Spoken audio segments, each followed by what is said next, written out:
Hello, my friends, and welcome back. Thank you very much for being with me again today. A lot of things were said about Zelensky's sponsor, or at least one of them.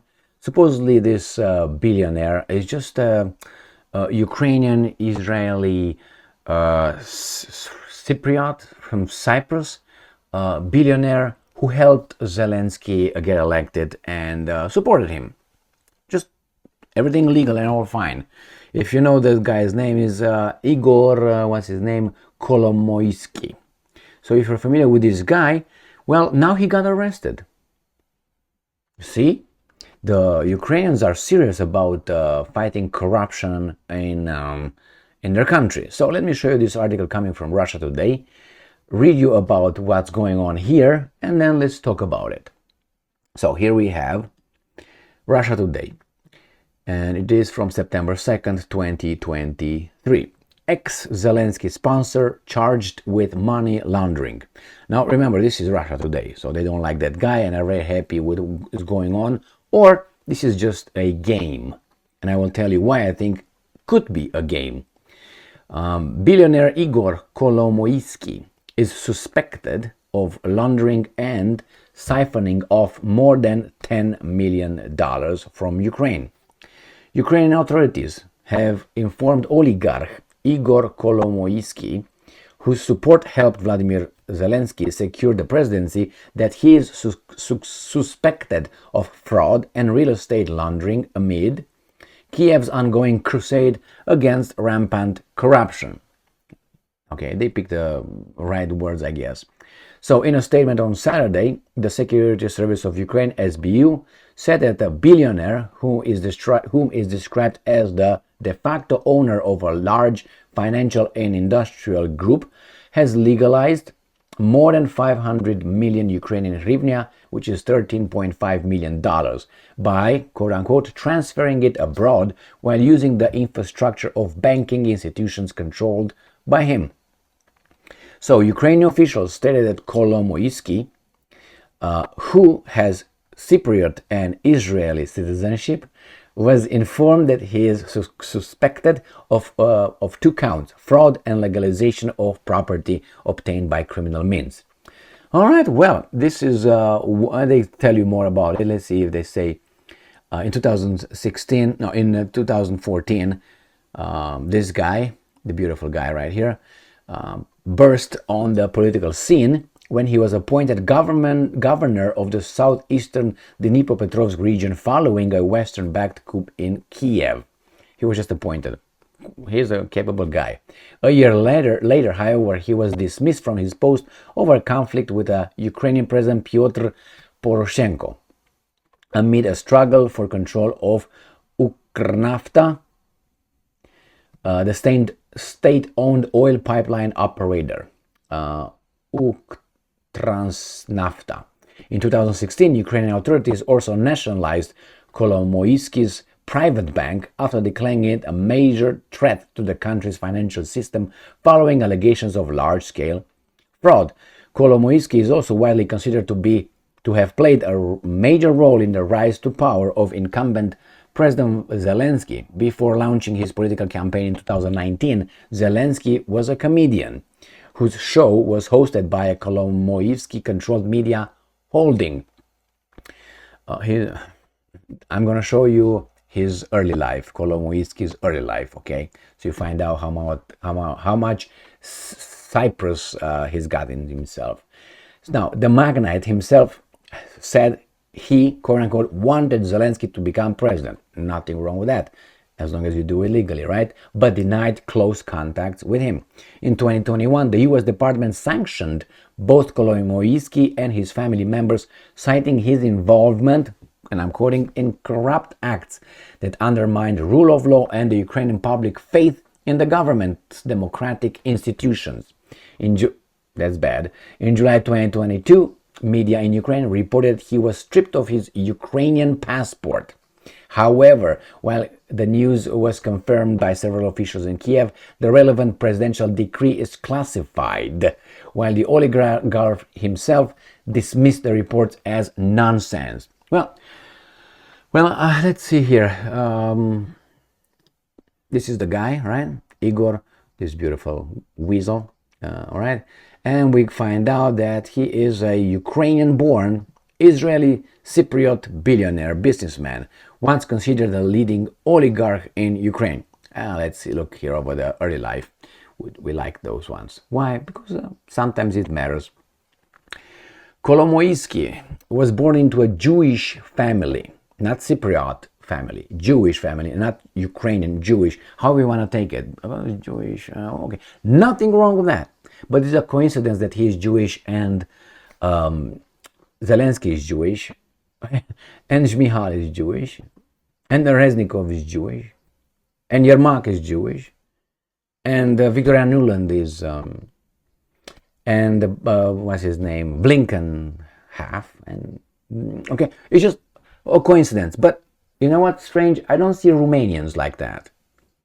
How many Romanians you know in the State Department in the United States of America? I tell you how many. Zero. How many do you know in Biden government? Zero. How do you know, how many Romanians do you know, not even their own country, they're not in charge? But somehow, you know, how many, let's say, Romanians are in the government of Hungary? Or how many, I don't know, Romanians are in the government of, I don't know, France? How many Palestinians are in the government of Israel? How many Israelis are in the government of Iran? Yes, but here you have Ukraine, and you got the first guys, president, vice president elect, with some help from my friends like Joe Cocker, right? Cocker, the singer. So we have Zelensky elected, and then 3 appointees. It's a coincidence. It's like let's say I get elected somehow as the president of France. Let's say I'm the president of France. I live, or my child, or my children. I don't even take it that way. I'm elected the president of the United States of America. Let's put it this way. It's a different, you have to be born. I was not born here, but let's ignore this kind of little details that are unimportant for this example. And let's say I get elected here. Also ignore that the United States is a country that was created by settlers, okay? And the settlers, okay, so I'm elected. And all of a sudden, I don't know, my vice president, but the thing is, I appoint my vice president being a Romanian born, or a Romanian by, or I don't know, from the same group, let's put it this way. And then I put the defense minister being a Romanian, and then I put a chief of staff of the president is a Romanian. Would you ask questions, why and how? We'll say, well, we love diversity. Well, it doesn't seem to me very diverse, the top tier. I'm just pointing out. Now, I don't know who these guys is. He's just got a billionaire. I can only guess how he's made his money as an oligarch, because I know how other people made money in Soviet Union when it collapsed, and I know how they made in Russia and how they got certain kind of energy sectors under their claws. Why?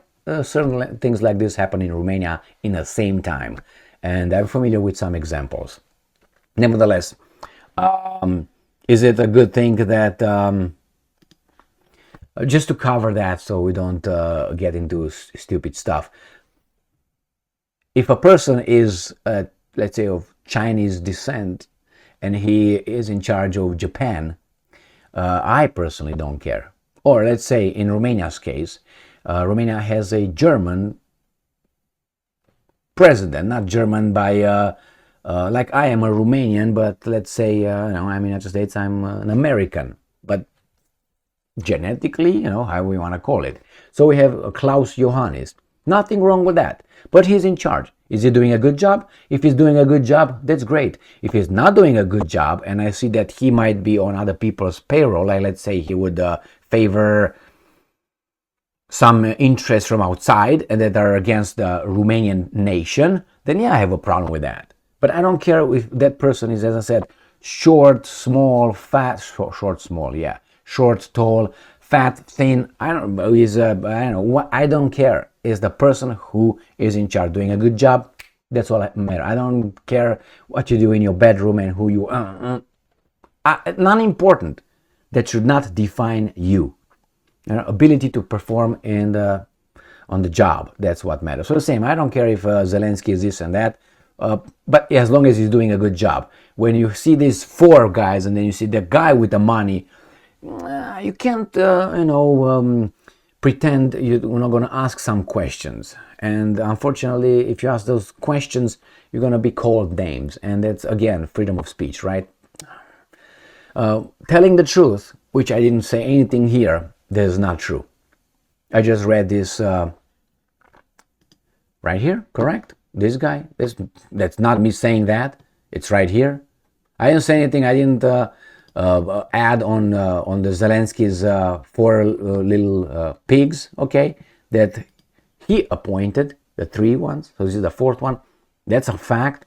Now, if you start claiming things without evidence, which I did not, and even if you do that, you should be entitled to make a fool of yourself, how much you want. But then you say they spread this, they spread that. Well, let me tell you, when they sell you a car and they put the price sticker on it, they're lying to you, because that car did not cost how much they put it over there. So they're lying to you. So they say, well, this car, I'm selling it to you for $50,000. To be manufactured, it cost $15,000. I'm giving you exaggerated, but obviously they have to make a profit. But you don't know as a customer how much that profit is, and how much was made for, and how much they ask for. This difference you don't know. So they're lying to you. They'll say, if they would say, you know what, this car was, it cost $15,000 to put together, but I'm selling it to you for $50,000, you would say no. And say, well, I have to make a profit. Really? Like what, $35,000 here?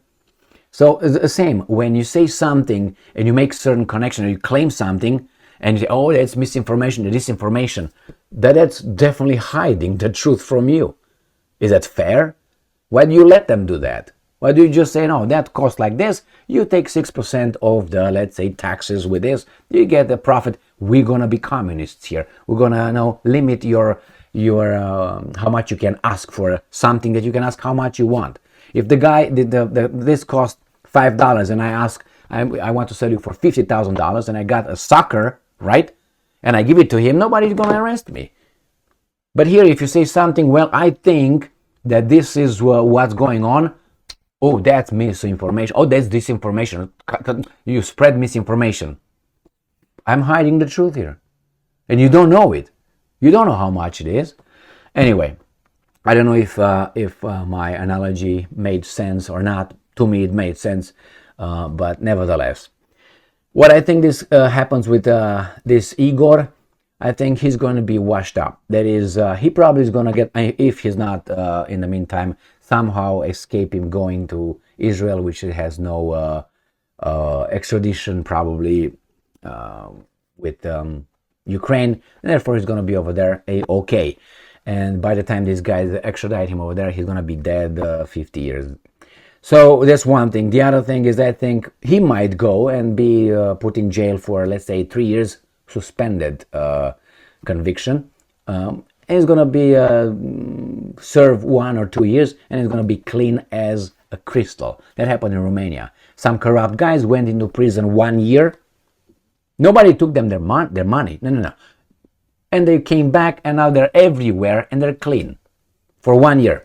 Well, I think a lot of people might think, well, for about 10 billions, I would spend 1 year in prison. Some might think that way. So is that fair? Is that... Anyway, my friends, we'll see what happens with this. I don't think he was arrested because Zelensky wanted. I think it was an order from somewhere else. And probably to either clear his name, or this guy's gonna weasel out and fly over. Red Rover. Do you think that he could not have been informed, announced? Just, oh, these guys are after you? Hard for me to... That's why I think it's kind of like a... I mean, in real world, you owe that guy something. You're not just going to let him like that unless you're really a prick, or you're so... Or like Robespierre, incorruptible. We're going to find out with time. Thank you very much for being with me again today. Stay strong, stay smart, look for the truth, and be just.